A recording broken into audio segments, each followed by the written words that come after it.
Economics is sometimes called the dismal science, and if that sounds like a strange nickname, consider this. In 1976, a group of Finnish economists set out to study the net impact that smoking would have on the national economy. Over 27 years, they tracked individuals, some of whom smoked and some of whom didn't, and recorded how much of a contribution or burden they were to the economy through things like taxes going in and welfare and medical expenses coming out. The thesis that the economists had was that smokers would contribute less to the economy or even be a net burden because they would get sick more often, becoming a drain on healthcare infrastructure, and be less productive even when they were in relative health. That's not what happened. Because the people who smoked on average lived 8.6 years less than the people who didn't, they were less of a burden on the economy's publicly funded retirement pension. Because the good little smoking economic participants mostly didn't die while they were still contributing to economic output, but then died pretty shortly into being a net drain on resources in retirement, their average net contribution to public finances was €133,000 higher than non-smokers. It was only when the economists conducting this study went soft and included the value of human life that the results were reversed.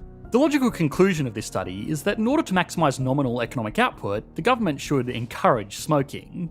Now, obviously that particular suggestion is ridiculous, but it still highlights the often difficult problem that what is best for the individual is often not what is best for a society. And since the science of economics is centred around what to do with fundamentally limited resources, genuinely deadly trade-offs like these need to be considered, and the right choice is not always so obvious. This is also assuming that decision makers within an economy, from heads of state to regular everyday people, are acting in a logical way to maximise positive outcomes, instead of making decisions based on ideology, personal gain, or just regular old ignorance, which, as most economists will know, is a pretty big assumption. The consequences of these tough decisions, even if they are made with the best intentions, can, and have, cost the lives of billions of people throughout human history. And if that sounds like hyperbole, many world-leading economists, including one very notable Nobel laureate, beg to differ. What's most concerning is that a lot of the mistakes made in the past from when economists just didn't know any better or economists didn't exist are still being made today. So, what are the examples of the biggest economic failures to learn from throughout history? What failures are we making right now? And finally, how many billions of people have died over time because of poor economic policies? Economics can be a depressing subject. When you get down to the raw numbers, you can see just how much human suffering can be created, even when people do have the best intentions. You can spend a lifetime complaining about all of the things that are wrong in the world, but I've found that it makes me much happier to deal with my issues rather than getting stuck in a loop of shouting into the ether, and therapy has really helped me to do that. That's why I'm proud to be sponsored by BetterHelp. It's not just talking about your feelings, and working with my licensed therapist, I've found taking back control of the decisions that I can make and letting go of the things that I can't has made such a huge difference in how I feel every day. I can't remember the last time I woke up in the morning feeling like I don't even want to get out of bed. I'm excited to start the day and enjoy the time I have to spend on this beautiful planet. If you've ever felt long periods of being down, frustrated, or stressed out, we've all been there, and you know you're not alone. With BetterHelp, you can choose your therapist and schedule your sessions completely according to your timetable. I hope talking to a licensed therapist at BetterHelp will help you as much as it's helped me, and if you go to betterhelp.com/EE, you'll receive not only a 10% discount on your first month with BetterHelp, you'll also be supporting this channel at no additional expense to you. Economics as an academic discipline is currently in crisis. Microeconomists that study small-scale interactions and personal decision-making characteristics have been outed left, right and centre for falsifying the results of their studies, so they could report outcomes that just sounded interesting, rather than outcomes that were actually true. Macroeconomists, on the other hand, have been arguing over their ideas for decades because, unfortunately, it's very hard to run macroeconomic experiments at all, since by definition it's the study of interactions across entire markets, often at a national or even global scale. The best that macroeconomists can do is learn from history, and unfortunately there is an endless list of mistakes to learn from. In 1958, in an effort to modernise, China, which was in the process of redeveloping its economy following the Second World War under its new communist system, wanted to increase steel production. The economic theory was that steel is a vital component of building out modern industrial equipment, so the more steel an economy has, the more factories and machines and infrastructure it can build, which will increase total output and result in more resources to be shared amongst all participants. In theory, at least, this isn't wrong. Economic growth and steel consumption are highly correlated in the world today for exactly this reason. If an economy uses machines made of steel, it'll be able to produce more and further develop more stuff made from steel. The way China went about this, though, took a theoretically sound economic idea, probably even made with the best intentions of genuinely improving the quality of life of everybody in the country, and came up with backyard furnaces. Instead of investing in a few high-quality steel smelting plants, the Chinese government at the time encouraged farmers to produce basic furnaces made out of bricks and clay that would burn whatever they could find for fuel, like wood from trees, tools, and in some cases, even coffins. The backyard furnaces were so heavily encouraged by the government at the time that farmers would fell entire forests surrounding their fields and prioritise producing steel over producing crops. The government knew this was happening, but assumed that if they could increase steel production and rapidly industrialise, then those same farmers could use tractors and advanced harvesting tools instead of the basic hand tools they were using, which would massively increase agricultural output in the long run. Again, not an entirely terrible assumption. Farming today is highly industrialised, and just one farmer with a combine harvester can do as much work as 100 farmers with hand tools in the same amount of time. Unfortunately for the Chinese economy, they failed to realise that industrial development leads to producing more steel, but just producing more steel will not create industrial development. Among some other factors, the proliferation of backyard furnaces were one of the primary drivers of the Great Chinese Famine that started a year after and led to the death of between 15 and 55 million people, approximately the same amount of casualties experienced by every country in World War II combined. This tragedy was not born out of violence, but just bad decision making. Beyond simply taking farmers' attention away from focusing on farming, this failed economic project also led to soil erosion because of all of the trees that were cut down around fields to fuel the furnaces. Millions of unified workers all banding together to create steel for the common good of the nation also might have aligned nicely with the ideologies of the party, but even after all of the damage it did, it created really crappy steel that wasn't useful for anything, and most of it eventually had to be reprocessed at a proper steel plant like it probably should have been in the first place. Now, it's almost easy to look back at decisions like this and see that just like encouraging more people to smoke, encouraging farmers in a mostly agrarian country to stop farming and ruin their fields was never going to be a good idea, even if it did have some theoretical economic justification. There is unfortunately no limit to other historical lessons like this, even over the past century, and this is to say nothing of the instances when economics is intentionally used as a weapon to subdue a population or entire nation through things like trade restrictions and sanctions. In some of these cases, the ends may justify the means, and economic hostilities may be seen as preferable to military hostilities, but there will still be casualties. Even maintaining the focus on just policies enacted to benefit economic participants. Where this gets a lot harder is when we don't have the benefits of hindsight, and untested theories are all we have to determine what is for the greater good. The reason that it's important to realise that economics is much more than just making people as wealthy as possible, and that it's a discipline that impacts everybody in the world in drastic ways, is not just to feel more important than chemists and physicists who get Nolan movies made about them. It's more that it shows the need to take economic policies very seriously and understand what economic success really is. Now, that might sound a bit philosophical, but perhaps that's the point. There is a very real debate being had right now amongst some of the greatest minds in the profession about what the role of a good economist should be. On one hand, there are those that argue that economics is a science like any other science, and everything should be done with rigorous experimentation and subservience to the data. To that end, economists should find and support policies that maximise measurable results like output, wealth, and human development. According to world-leading economists, and most importantly the economists that are actually making policy decisions in governments and organisations around the world, a data-backed and somewhat clinical approach to economics has been the predominant way of effectively running the planet for the past 4 decades. This is a trend that has been helped along because collecting and analysing economic data is a lot easier now with computers.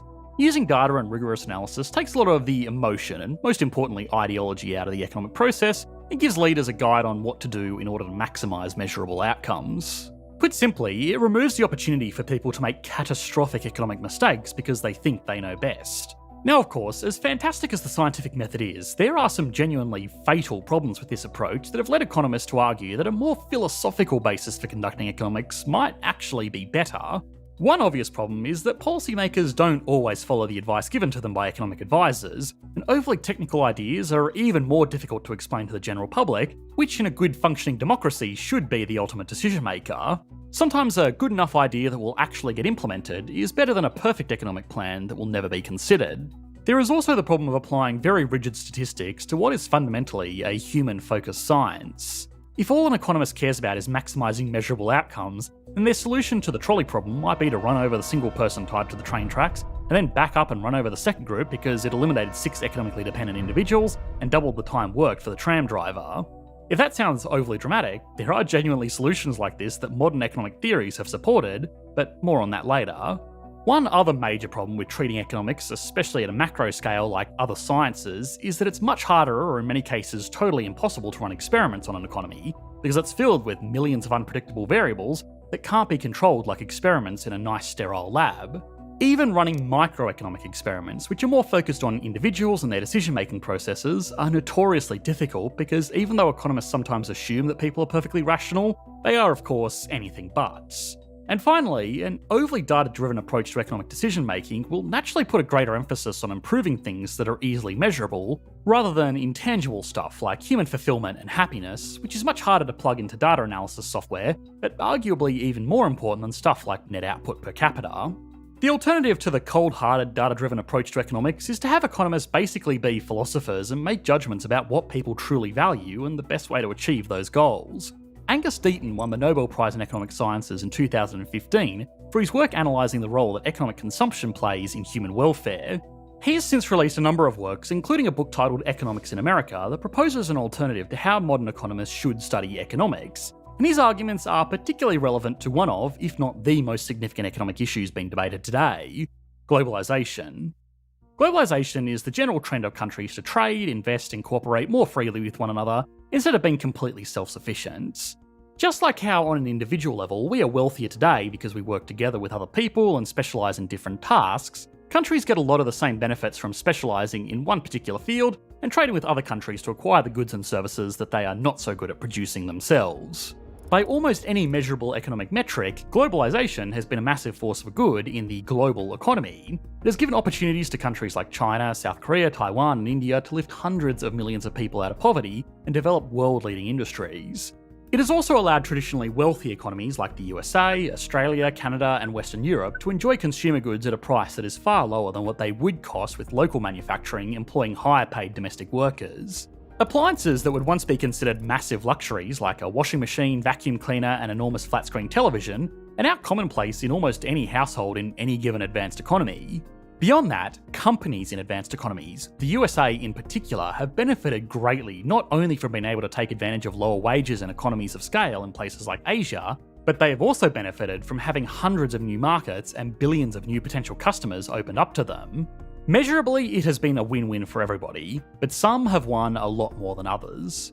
Average workers that now have to indirectly compete for jobs with people in countries with much lower cost of living have been left behind. And beyond that, especially in advanced economies, the wealth generated from global industries has been great, but it's resulting in some incidental things becoming cheaper, but really important things like housing in particular becoming much more expensive. Highly paid workers, investors, and global citizens who have made lots of money for themselves by working in or investing in the organisations that have grown rapidly thanks to global trade have become almost a class unto themselves, so that regular economic participants working in regular jobs that only add value to the regular domestic economy just can't compete with. Someone working in a supermarket can only add so much value with the work that they're doing, and assuming that the supermarket they work for wants to make a profit, they can't make more than the value they're adding for any given amount of work. Compared to someone that designs technology that can be sold around the world or manages trade routes for an import business, or hey, even someone that makes YouTube videos that are consumed by a global audience, this second group might add less value to their local economy, but they add more value to the global economy, and so they can sustainably earn more and outcompete the people working in regular jobs for limited resources like housing. This kind of hard-to-measure problem presents very real human consequences. In the USA in 1992, university graduates on average lived 2.6 years longer than those without a bachelor's degree. By 2019, the gap had more than doubled to 6.3 years, and in 2021, it was 8.5 years. Deaton's work argues that modern economics, which has pushed globalisation, has fundamentally failed to realise the unmeasurable consequences such a radical change has done. There is the statistic that for every 1% increase in unemployment in the USA, 40,000 people die, which we did an entire video on a long time ago.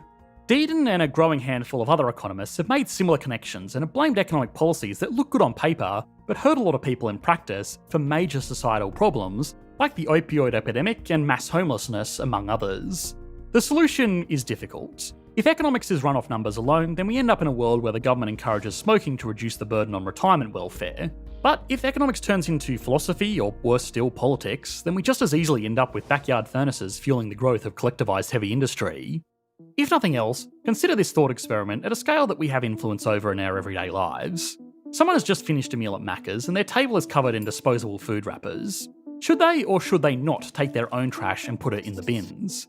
If they don't, then Macca's will need to pay someone to clean up the trash, which will boost employment. But if they do, they will make the lives of the workers there easier, although possibly at the expense of the company just cutting down on how many workers they will employ. Now, we're not going to give you the answer to this one, partially because there is no definitively correct answer, partially because we will feature the best common answer in our next video, and partially because we have covered issues like this extensively in our videos on economic fundamentals, and as always, I don't want to repeat too much here. But if you do want a refresher, we've put them all into a playlist that you should be able to click to on your screen now. Thanks for watching, mate. Bye.